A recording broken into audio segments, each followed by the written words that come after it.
C'est un réel plaisir de vous retrouver à ce rendez-vous de l'information. Madame, Messieurs, bonsoir. Voici le sommaire de cette édition. La direction départementale Atlantique littorale de l'industrie et du commerce a initié une foire de 2 jours.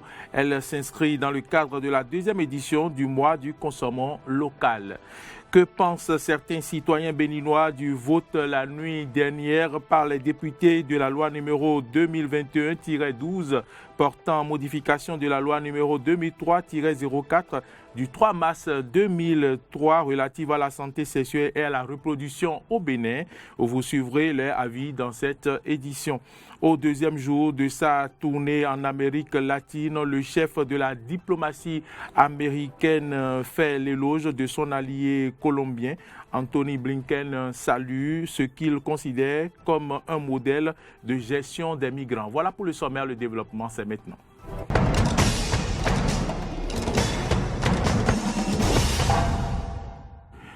Merci à toutes et à tous de préférer Eden TV. Bienvenue dans ce journal que nous ouvrons par cette foire de 2 jours initiée par la direction départementale Atlantique littorale de l'industrie et du commerce qui a démarré aujourd'hui dans le cadre de la 2e édition du mois du consommant local.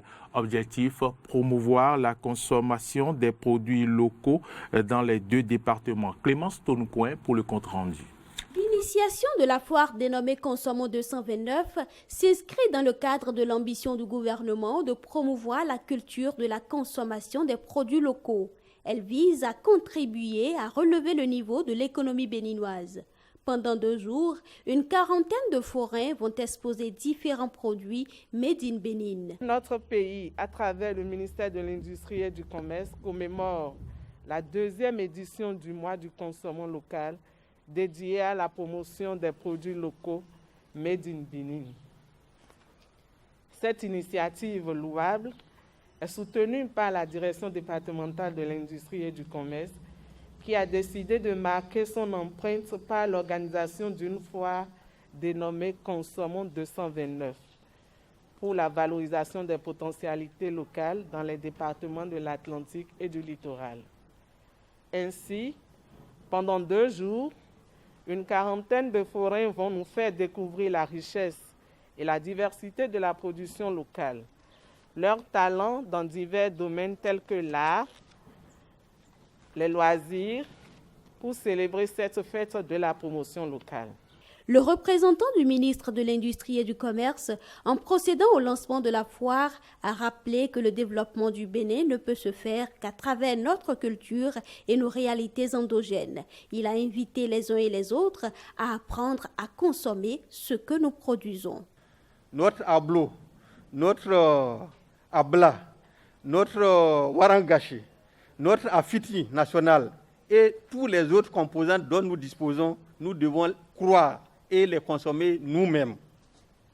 C'est de cette façon que notre économie va se développer et va être autonome. Aujourd'hui, le Bénin est le premier producteur du coton en Afrique. Il importe alors qu'on travaille à ce que les produits issus du coton là, nous puissions les valoriser. Les tenues de toutes sortes, il faut bien que nous-mêmes on consomme ce que nous produisons. Ça y va de la création de richesses, de la création de l'emploi pour nos femmes, pour nos sœurs et pour la jeunesse qui sont en fait le fer de lance du développement. La cérémonie officielle de lancement de cette foire de 2 jours a pris fin par la visite de stand, occasion pour les forains de présenter aux autorités leurs produits. La nuit dernière, les députés présents à l'Assemblée nationale ont tous dit oui à la loi numéro 2021-12 portant modification de la loi numéro 2003-04 du 3 mars 2003 relative à la santé sexuelle et à la reproduction au Bénin. Des tests qui légalisent l'avortement en République du Bénin. Après des débats houleux, le consensus a été trouvé sur les dispositions de l'article 17-2 qui dispose, je cite, « À la demande de la femme enceinte, l'interruption volontaire de grossesse peut être autorisée lorsque la grossesse est susceptible d'aggraver ou d'occasionner une situation de détresse matérielle, éducationnelle, professionnelle ou morale incompatible avec l'intérêt de la femme et ou de l'enfant à naître. » Une loi diversement appréciée dans l'opinion publique. Je vous invite à présent à suivre les avis de certains citoyens sur le vote de la dite loi. Comment peut-on accepter une telle chose? La vie humaine, elle est sacrée. Ce sont des intellectuels qui se trouvent au niveau de l'Assemblée nationale. Ce n'est pas des paysans. Comment ne pas analyser cette loi-là et faire la proposition au vu de tout le monde? Ce n'est pas bien. On a légalisé cette loi-là. On a légalisé la mort des enfants comme ça. Il s'agit de la vie humaine. On encourage la vente de ces médicaments-là qui avortent en même temps. Là, ce n'est pas bien. Ce n'est pas du tout bien. C'est mal perçu. Vraiment, moi, je ne suis pas du tout d'accord. La vie humaine, elle est sacrée. C'est une désolation. Je me connais cette députée-là. Mais en principe, à ma connaissance, normalement, un député, quand il doit voter une loi, là, doit quand même avoir une image de population, parler à la population, les dire, nous voulons voter telle loi. Comment est-ce que vous voulez que ça se passe? Nous avons des enfants, des petits-enfants qui vont à l'école, des filles aujourd'hui où on dit les femmes dépassent les hommes, largement les hommes. Si on dit ces petits-enfants, ces petites filles qui vont à l'école, ou au même moment on dit on est en train de combattre quelque chose à l'école avec les enseignants. Et maintenant, on sort en même temps ça là. Là, quand on dit là, il y a contradiction, on ne comprend plus rien là. Ça veut dire quoi ça? Non, mais quand on a effacé tout ça là, ça c'est pas possible ça, c'est pas possible. Moi, je méconnais cette députée. C'est pas possible. Et sinon, ils ont des enfants à la maison. Dis quand un enfant, ça veut dire que c'est encourager le bordel dans le foyer, ça. Puis, au 21e siècle, on va légaliser. Donc, la femme qui est avec son mari, une fois qu'elle constate qu'elle est en arrêt, peut aller à la pharmacie, payer le médicament et procéder à son avortement. Mais on oublie quelque chose. Dites-nous. Si, en voulant avorter, la fille meurt, la femme meurt avec le bébé, ce n'est pas tous les avortements qui marchent. Aujourd'hui, on veut vendre des médicaments pour assassiner le peuple. C'est malheureux. Le Conseil des ministres s'est tenu hier en présence du chef de l'État, Patrice Talon. Au cours de cette rencontre des ministres du gouvernement, le point de la pandémie du coronavirus au Bénin a été fait par le ministre de la Santé. Il en ressort qu'à la date du 18 octobre 2021, 24 678 cas ont été enregistrés avec 161 décès. D'autres décisions ont été prises suivant les détails avec le porte-parole du gouvernement, Wilfried Léandre Ongwedi. À la date du 18 octobre 2021, 24 678 cas ont été enregistrés avec 161 décès. Sur les sites de prise en charge, 256 patients sont en cours de traitement, dont 16 cas graves nécessitant des soins intensifs. En ce qui concerne la vaccination, 263 442 personnes, parmi lesquelles 197 685 ont un schéma vaccinal complet, ont reçu des doses appropriées de différents types de vaccins. Au regard de ces chiffres, il est évident que le taux de couverture vaccinale n'est pas appréciable au point d'envisager la levée des mesures de restriction prises le 1er septembre 2021. Car c'est l'atteinte d'une couverture vaccinale satisfaisante contre la COVID-19 qui favorisera la reprise de toutes les activités économiques et le retour progressif à une vie normale sans exposer la grande masse à la contamination. C'est pourquoi le Conseil invite les populations à ne pas hésiter à se rendre sur les lieux de prise en charge, la disponibilité des vaccins étant garantie. Rappelle que la vaccination contre la COVID-19 est obligatoire pour tout le personnel médical, paramédical, pharmacien, aides-soignants, ainsi que le personnel administratif des formations sanitaires publiques et privées et le personnel des officines pharmaceutiques. Décide de conditionner l'accès à tous les services publics, y compris dans les collectivités territoriales, à la présentation d'une preuve de vaccination ou d'un résultat PCR datant de moins de 48 heures. À cet effet, les membres du gouvernement, les responsables à divers niveaux des institutions publiques, ainsi que des structures déconcentrées et décentralisées sont instamment invités à prendre toutes les mesures nécessaires pour l'application sans faille des présentes dispositions. Un rendu d'étape relatif à la restitution par la France de 26 œuvres des trésors royaux d'Abomey au Bénin. La restitution formelle des dites œuvres interviendra à la suite de la semaine culturelle du Bénin au musée du Quai Branly Jacques Chirac. Dans cette perspective, le compte-rendu d'étape des démarches et formalités substantielles à accomplir révèle que notre pays a pris toutes les dispositions, aussi bien au plan juridique, infrastructurel qu'en matière de renforcement de capacité des conservateurs et spécialistes du patrimoine. Autre information dans ce journal, la conférence épiscopale était face aux hommes des médias hier. Objectif, informer l'opinion publique des décisions prises lors de la première session plénière ordinaire de la conférence épiscopale du Bénin au titre de l'année pastorale 2021-2022. Des assises qui s'étaient déroulées du 17 au 20 octobre à Cotonou. Suivait un extrait du compte rendu du Monseigneur Cyril Oudécon au micro de Carnot François Ngwederinto.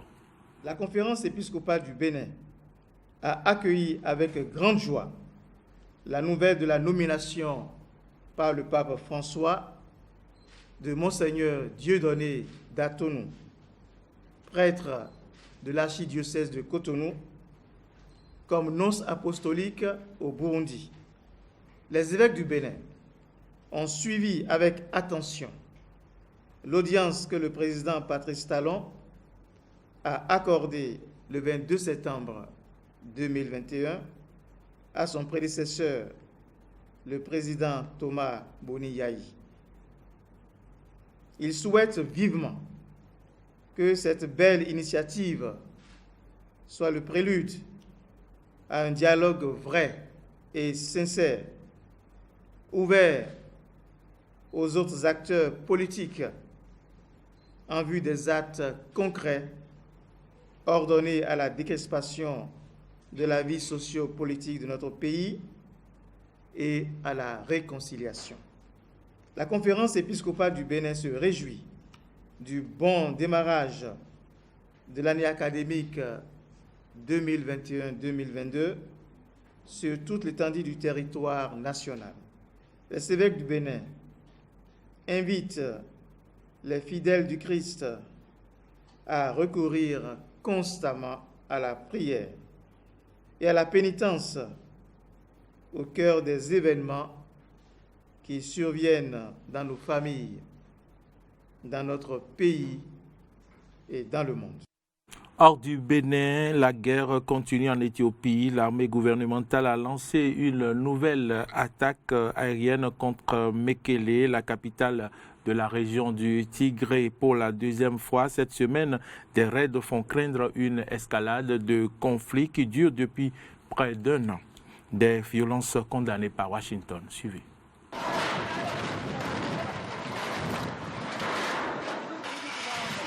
Un entrepôt vient d'être pulvérisé sous les yeux de plusieurs habitants. Très vite, le gouvernement éthiopien confirme l'attaque. Il affirme avoir visé un centre de fabrication d'armes appartenant au Front de libération du peuple du Tigré, des séparatistes que les forces gouvernementales combattent depuis un an. Selon une source médicale, 8 personnes ont été tuées par cette frappe. J'étais dans le magasin et je n'ai pas entendu l'avion arriver. C'est soudainement que j'ai entendu l'explosion. Nous étions 2 personnes dans le magasin et je m'étais endormie sur le sol quand j'ai entendu l'explosion. Ce sont des gens qui m'ont ramassée. Et quand les explosions ont continué, je suis sortie et j'ai vu une personne que je connais blessée au sol. Ces raids de l'armée éthiopienne confirment aussi une recrudescence des combats entre les séparatistes et les forces gouvernementales. À Addis Abeba, le Premier ministre Abiy Ahmed a promis de gagner une guerre qui s'enlise. Mais les forces tigréennes résistent. Après avoir dirigé l'Éthiopie pendant plus de 30 ans, le Front de libération du peuple du Tigré bénéficie de nombreux soutiens. Conséquence, de nouveaux fronts sont apparus au Tigré, mais aussi dans les régions voisines de l'Amhara et de l'Afar. Sur Twitter, les séparatistes accusent le pouvoir central de ne pas viser uniquement des objectifs militaires. La réaction du gouvernement face à ces pertes dans le conflit actuel est de viser des civils à des centaines de kilomètres du champ de bataille. Cette guerre qui se répand accentue également la crise humanitaire. Des milliers de civils ont été tués et des centaines de milliers de personnes sont menacées par la famine. Dans ce contexte, le secrétaire général de l'ONU s'est dit profondément inquiet d'une escalade du conflit. Selon les Nations Unies, des milliers de civils ont été tués depuis le début de la guerre et au moins 2 millions de personnes ont été déplacées au Tigré et dans les régions voisines.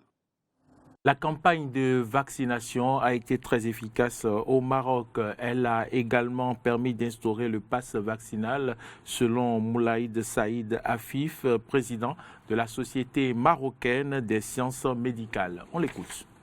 Le Royaume du Maroc n'a instauré le pass vaccinal qu'après avoir obtenu, puisqu'on est à plus de 23 millions de personnes qui ont été vaccinées, donc à 78% de la population cible et 70%, plus de 21 millions pour les 2 doses. Donc à partir du moment où on a ce pourcentage important qui, au cours de la dernière vague, on a eu moins de dégâts que les autres pays qui n'avaient pas cette couverture vaccinale.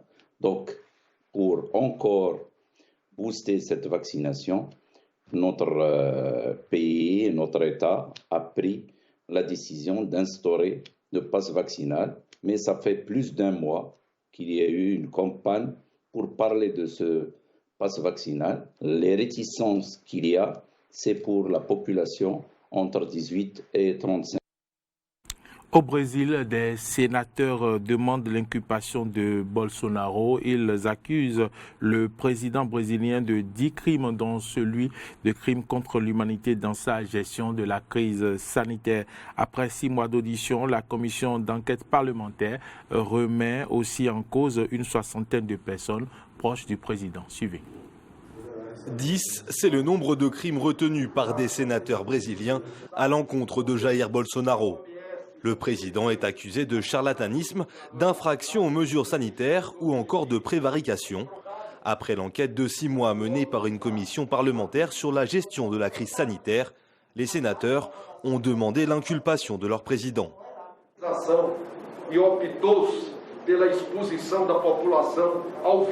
Le gouvernement a choisi d'exposer la population d'Amazonas au virus afin d'obtenir plus rapidement une immunité naturelle, une immunité collective, une immunité de troupeau. Les travaux de cette commission d'enquête du Sénat ont révélé que l'acquisition de vaccins n'était pas une priorité. Pour la commission, les conclusions de l'enquête sont claires et nettes. Jair Bolsonaro est le principal responsable de la situation sanitaire actuelle au Brésil. Dans son rapport, la CPI accuse également le président brésilien de crimes contre l'humanité. Ces accusations pourront être jugées à la Cour pénale internationale de La Haye. O genocídio, eu já expliquei, queria mais uma vez explicar, não foi retirado, ele foi trocado. Le génocide, comme je l'ai expliqué une fois, je le répète, n'a pas été supprimé. Il a été échangé contre des crimes contre l'humanité. Il sera inculpé pour crimes contre l'humanité en raison des affaires sur Prevent Senior, Manaus et les indigènes. Ce qui a été supprimé, c'est l'homicide. O que foi retirado foi o crime de homicídio. Accusé d'avoir eu une politique favorisant une contamination de masse de sa population, Jair Bolsonaro avait qualifié de grippette le Covid-19 afin de minimiser l'épidémie. Une nouvelle fois attaqué sur sa gestion de la crise sanitaire, Jair Bolsonaro a réagi ce mercredi. Le président brésilien nie en bloc tous les faits qui lui sont reprochés. Nous savons que nous ne sommes coupables d'absolument rien. Nous savons que nous avons fait ce qu'il fallait dès le début. Comme ce serait bien si cette CPI avait fait quelque chose de productif pour notre pays. Les accusations de la commission sénatoriale devraient rester sans conséquence. Au Parlement, le président brésilien bénéficie d'assez d'alliés pour lui éviter une procédure de destitution. Sur le plan judiciaire, le procureur général Augusto Arras, proche de Jair Bolsonaro, pourra s'opposer à toute inculpation. Au total, plus de 600 000 Brésiliens sont décédés des suites du Covid-19 depuis le début de la pandémie, ce qui fait du Brésil le 2e pays le plus endeuillé au monde. Au deuxième jour de sa tournée en Amérique latine, le chef de la diplomatie américaine fait l'éloge de son allié colombien. Anthony Blinken salue ce qu'il considère comme un modèle de gestion des migrants. Près de 2 millions de personnes se sont réfugiées en Colombie pour fuir le Venezuela voisin. Les explications de nos confrères RT France. Après l'Équateur, Anthony Blinken continue sa tournée sud-américaine. Ce mercredi, il a été reçu par le président colombien Iván Duque à Bogota. Objectif, trouver des solutions pour lutter contre l'insécurité en Amérique latine, mais surtout évoquer les questions migratoires. Un sujet essentiel pour le secrétaire d'État américain puisqu'il constitue l'un des défis majeurs du continent. Nous reconnaissons tous deux que le défi migratoire sans précédent auquel nous sommes confrontés dans notre hémisphère nécessite une coopération et une coordination régionale et une responsabilité partagée. C'est l'objet du travail que nous faisons ensemble et je pense que nous aurons des mesures concrètes à annoncer pour relever ce défi plus tard dans la journée. De son côté, le président colombien a tenu à remercier les États-Unis d'avoir rapidement débloqué des fonds destinés à ces enjeux migratoires. Mais il a surtout évoqué la migration provenant du Venezuela, car la Colombie est devenue un point de passage pour des milliers d'Haïtiens, de Cubains et de Vénézuéliens qui veulent se diriger vers les États-Unis. Pour tenter de répondre à ce problème, le président Duque a lancé cette année un plan de régularisation de statut pour près d'1 million de Vénézuéliens sans papier.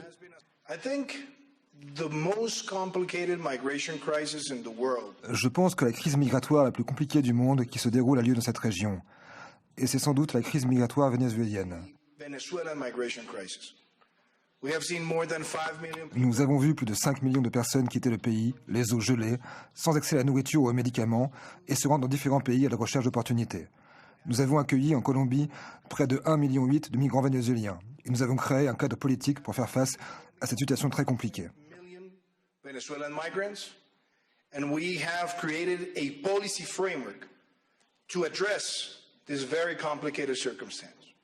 Les tensions récurrentes entre la Colombie et le Venezuela depuis 2015 ont entraîné la fermeture de la frontière entre les deux pays.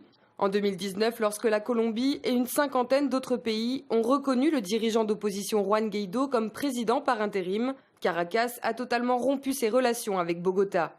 Mais récemment, les deux pays ont annoncé la réouverture de leurs frontières terrestres, principalement pour des raisons commerciales, une tentative de réchauffement qui, pour l'heure, reste en suspens. Madame, Monsieur, c'est ici que se referme ce journal. Si vous l'avez suivi, merci de votre fidélité. Bonne suite de nos programmes et à demain.